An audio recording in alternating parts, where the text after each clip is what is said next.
जय हिंद साथियों, मैं पूजा चौहान ट्रिकी एकेडमी में आपका स्वागत करती हूँ। पिछली वीडियो में हम लेकर आए थे आपके लिए प्रीवियस ईयर के कुछ क्वेश्चंस लेकर आए थे और पिछली वीडियो जो रात को अपलोड की गई थी आपके लिए वो 1 फरवरी 2022 के फर्स्ट शिफ्ट के क्वेश्चन थे साइंस के। ठीक है, अब हम लेकर आए हैं सेकंड शिफ्ट के पेपर। 1 फरवरी 2022 के सेकंड शिफ्ट के पेपर लेकर आए हैं, मतलब साइंस के क्वेश्चंस लेकर आए हैं। आपको इन क्वेश्चन से एक अंदाज़ा लग जाएगा कि एग्ज़ाम में किस तरीके से क्वेश्चन पूछे जा रहे हैं एमपी पुलिस में, तो ये आपकी केवल तैयारी के लिए है। ठीक है, तो हम शुरुआत करते हैं क्वेश्चंस की। प्रति इकाई क्षेत्रफल पर लगने वाले बल को क्या कहते हैं? प्रति इकाई क्षेत्रफल पर लगने वाले बल को क्या कहा जाता है? उसको कहा जाता है दाब, प्रेशर कहा जाता है। प्रति इकाई क्षेत्रफल पर लगने वाले बल को प्रेशर कहा जाता है, दाब कहा जाता है। अगला प्रश्न है आपका, सर्वाहारी हैं जो खाते हैं। अब सर्वाहारी क्या क्या ऑप्शन है? निर्माता यानी कि प्रोड्यूसर, शाक भक्षी मतलब कि जो हरी सब्जियां खाते हैं, जो शाकाहारी होते हैं वो, या फिर पौधे और मांस दोनों, या फिर मांस दोनों। तो देखिए, जो शाक भक्षी खाते हैं, प्रोड्यूसर जो होते हैं वो उसको निर्मित करने का काम करते हैं, लेकिन जो शाक भक्षी होते हैं वो क्या करते हैं? वो केवल शाकाहारी चीज़ें खाते हैं, हरी सब्जियां खाते हैं, दाल वगैरह खाते हैं। मांसाहारी जो होते हैं वो केवल मांस खाते हैं, लेकिन जो इन दोनों चीज़ों को खाते हैं उन्हें क्या कहा जाता है? सर्वाहारी। तो इसमें सही ऑप्शन क्या आएगा? ऑप्शन सी आएगा। ठीक है, ऑप्शन सी जो है इसका सही आंसर है, both plants and meat. Next question है, एक पारिस्थितिकी तंत्र में कई रिक्त स्थान एक खाद्य जाल बनाने के लिए जुड़ी होती है। कई सारी क्या आएगा? खाद्य जाल आएगा, खाद्य समूह आएगा, खाद्य प्रणाली आएगा, या फिर खाद्य श्रृंखला आएगा। तो बहुत सारे खाद्य जाल मिलकर एक खाद्य जाल बनाते हैं। ऑप्शन ए इसका सही है, फूड वेब। ठीक है, नेक्स्ट क्वेश्चन देखते हैं हम। निम्नलिखित में से किसमें खुले संवहनीय बंडल होते हैं जो एक वलय में व्यवस्थित रहते हैं? एक बीजपत्री, द्विबीजपत्री, क्रिप्टोगेम्स या माइकोराइजा। तो देखिए, एक बीजपत्री में पूरा एक पतली सी लेयर होती है और पूरा इकट्ठा एक जगह पर ही रहता है, वो कट फट नहीं सकता, वो उगेगा नहीं, तो उसमें वलय जो होता है वो व्यवस्थित नहीं होते हैं, बंडल के रूप में नहीं होते वो। बीजपत्री, द्विबीजपत्री में एक बंडल की तरह होते हैं, जुड़े होते हैं संवहनी ऊतक, और उसके ऊपर एक आवरण लगा होता है। जैसे कि आपने देखा होगा चना के ऊपर एक आवरण, एक वलय लगा होता है और उसी के अंदर वो व्यवस्थित रहता है, सुरक्षित रहता है। तो इसका जो सही आंसर आएगा वो क्या कहलाता है? डाइकोट या द्विबीजपत्री। ऑप्शन बी इसका सही रहेगा। नेक्स्ट क्वेश्चन है, निम्नलिखित में से कौन सा एक विषम है? पेट्रोमाइजोन, मिक्साइन, हैंगफिश या स्कोलियोडोन। स्कोलियोडोन जो होता है ये कौन सी मछली होती है? ये इसको डॉगफिश भी कहा जाता है। ठीक है, बाकी के जो 3 चीज़ें दे रखी है ये अलग तरह की जीव हैं, पतले पतले से छोटे, मतलब ज़्यादा लंबे नहीं हैं। ये जो है ये 1 इंच जितना लंबा होगा पेट्रोमाइजिन, इसी तरीके से छोटे छोटे जीव होते हैं। लेकिन हैंगफिश और स्कोलियोडोन थोड़े बड़े प्रकार के जीव होते हैं, और स्कोलियोडोन जो होता है काफ़ी विशाल होता है, कुत्ता मछली इसको कहा जाता है आम भाषा में। तो इसका सही आंसर क्या आएगा? स्कोलियोडोन। नेक्स्ट क्वेश्चन है, निम्नलिखित में से कौन सा सिंथेटिक फाइबर का लाभ नहीं है?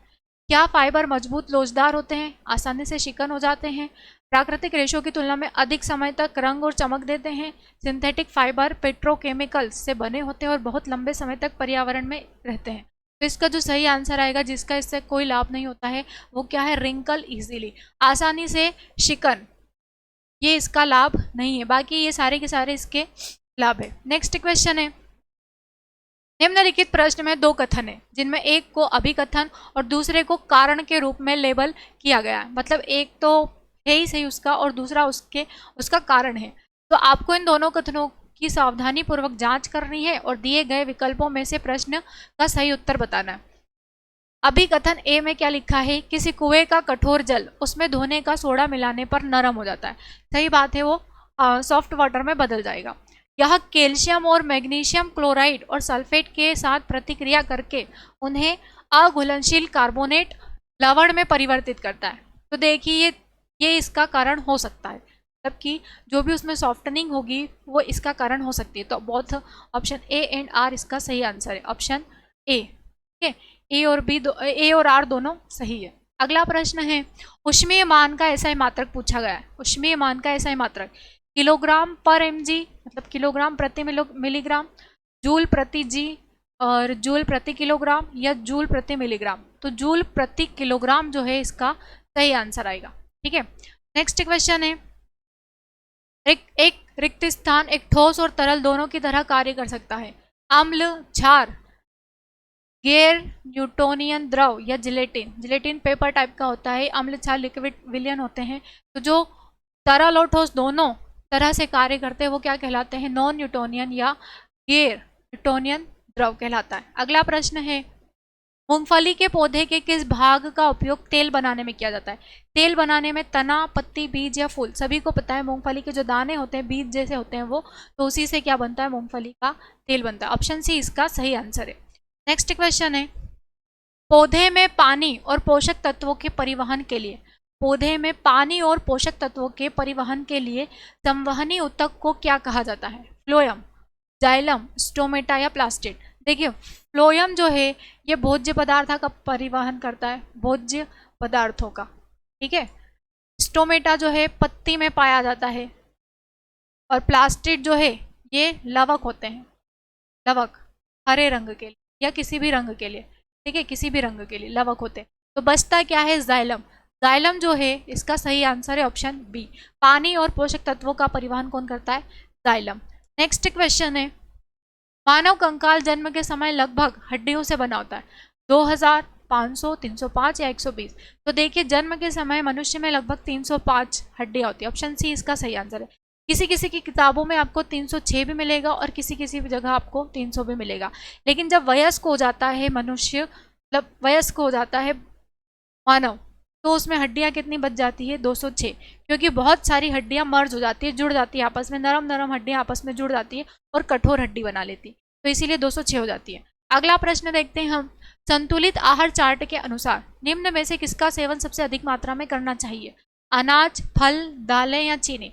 देखिए फल आप खाएंगे, कुछ समय तक खाएंगे, लेकिन इससे आपका पेट नहीं भर पाएगा और थोड़े समय के लिए आपको इससे एनर्जी मिल जाएगी। दालों में सिर्फ प्रोटीन होता है, आपको इससे ज़्यादा कुछ एनर्जी नहीं मिलेगी। चीनी से भी कोई ज़्यादा एनर्जी नहीं मिल पाएगी। तो आपको एनर्जी, आपकी भूख को ख़त्म करने का काम कौन करता है? शरीर में पूर्ण रूप से ऊर्जा बनाने का काम कौन करता है? वो करता है अनाज। ऑप्शन ए इसका सही रहेगा। नेक्स्ट क्वेश्चन है, वुचरेरिया ब्रोन क्राफ्टी किसके लिए जिम्मेदार है? वुचरेरिया ब्रोन क्राफ्टी जो होता है ये प्रोटोजोआ से होने वाला एक रोग है। ठीक है, वुचरेरिया ब्रोन क्राफ्टी, इसे हाथी पांव भी कहा जाता है। ये जो है वुचरेरिया ब्रोन क्राफ्टी एक कवक का नाम है। ठीक है, कवक से होने वाला रोग होता है वुचरेरिया ब्रोन क्राफ्टी। कवक नहीं, प्रोटोजोआ से होने वाला रोग होता है वुचरेरिया ब्रोन क्राफ्टी। ठीक है, तो प्रोटोजोआ का नाम क्या है? Wuchereria bancrofti. और बीमारी का नाम क्या है? बीमारी का नाम है हाथी पांव। हाथी पांव, हाथी पांव को एलिफेंटिएसिस भी कहा जाता है, एलिफेंटिएसिस। और इसी का दूसरा नाम है फिलारिएसिस, फिलेरिएसिस। ठीक है, इसी का दूसरा नाम क्या है? फिलेरिएसिस। HIV एड्स जो है ये वायरस के द्वारा होता है, मलेरिया जो है प्रोटोजोआ के द्वारा होता है, और डेंगू जो होता है ये भी वायरस के ही द्वारा होता है। तो इसका सही आंसर क्या आएगा? फिलेरिएसिस, ऑप्शन बी। अगला प्रश्न है, चुंबक द्वारा लगाया गया बल रिक्त स्थान बल का उदाहरण है?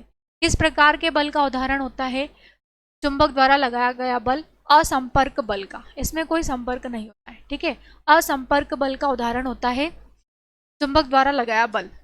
ठीक है, आज के मतलब कि जो क्वेश्चन के पेपर थे, पेपर के जो क्वेश्चन थे फर्स्ट फेब के सेकंड शिफ्ट के, सारे के सारे हमने यहाँ पर डिस्कस कर लिए हैं। जैसा कि 15 क्वेश्चन जो थे वो साइंस के थे और 15 या 15 क्वेश्चन जो थे वो जनरल नॉलेज के हैं। तो इसी तरीके से साइंस के साथ साथ आपको मैथ्स, रीजनिंग और जीके साइंस भी सॉल्यूशन दिए जाएंगे, विद सॉल्यूशन आपको सॉल्व करवाए जाएंगे यहाँ पर, और आपको क्वेश्चन भी बताए जाएंगे कि ये क्वेश्चन एग्जाम में पूछे गए हैं। तो हम आपको थ्योरी भी कुछ कुछ पढ़ा रहे हैं, आपको ऑब्जेक्टिव भी मिल रहे हैं। पहले मिक्स्ड क्वेश्चन मिले थे साइंस के, जिसमें फिजिक्स, केमिस्ट्री, बायो इंक्लूड था। उसके बाद में बायो की PDF मतलब वीडियो डाल दी गई थी 50-50 क्वेश्चंस की, वो भी कंटिन्यू चलेगी ही। ठीक है, वो कंटिन्यू चलेगी। साथ में आपको क्या मिल रहा है यहाँ पर? प्रीवियस ईयर के क्वेश्चंस पेपर मिल रहे हैं, और वो भी हर सब्जेक्ट में के मिलेंगे आपको, मैथ्स, रीजनिंग, जीके और साइंस। तो आपको अपनी तैयारी और कहाँ से मजबूत करेंगे आप? तो जुड़े रहिए ट्रिकी एकेडमी के साथ में और बनाइए अपने आप को पुलिस कांस्टेबल या पूरी पुलिस आरक्षक। ठीक है। तो अब की बार पुलिस पार, और वो भी किसके साथ, ट्रिकी एकेडमी के साथ। हमारे साथ बने रहिए, हमारे साथ पिछले साल के जितने भी टाइप के क्वेश्चन है वो सॉल्व कीजिए, थ्योरी पढ़िए, ऑब्जेक्टिव पढ़िए, आपकी तैयारी अच्छी होगी, मजबूत होगी, और इस बार आपका सिलेक्शन पक्का भी हो जाएगा। तब तक के लिए जय हिंद, नमस्कार साथियों।